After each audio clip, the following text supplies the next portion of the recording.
হাসান রহমান আপনি লিখেছেন, মসজিদে নির্বাচনী প্রচারণা চালানো জায়েজ আছে কি?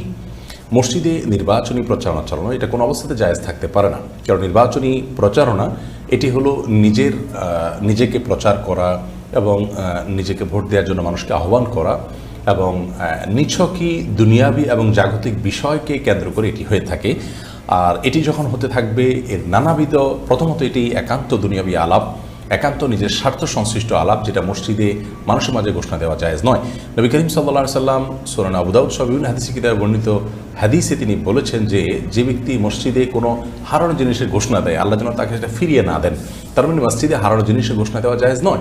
মসজিদে আমার কোনো জিনিস হারিয়ে গিয়েছে বাহিরে বা মসজিদে, সেটার ঘোষণা মসজিদে দেওয়া যদি না জায়েজ হয়, তাহলে নির্বাচনী প্রচারণা মসজিদে করার কোনো জায়েজ হওয়ার সুযোগ থাকতে পারে না, কারণ এটাও দুনিয়াবি বিষয়।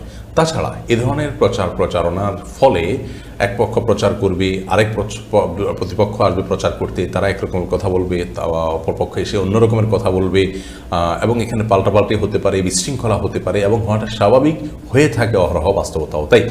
এসব কারণের প্রেক্ষিতে মসজিদকে এ ধরনের কর্মকাণ্ড থেকে মুক্ত করা আমাদের সবার দায়িত্ব। আমরা যে দল বা যেই মত লালন করি না কেন, এজ এ মুসলিম আল্লাহর ঘরকে সম্মানের জায়গা হিসাবে আমাদের রাখা দরকার। এটাকে বিতর্কিত কোনো জায়গা করা উচিত নয় এবং আমাদের ব্যক্তি স্বার্থ হাসিলের কোনো জায়গা করা উচিত নয়। এটা ইবাদতের জায়গা এবং সেখানে শুধুমাত্র ইবাদতই করতে হবে।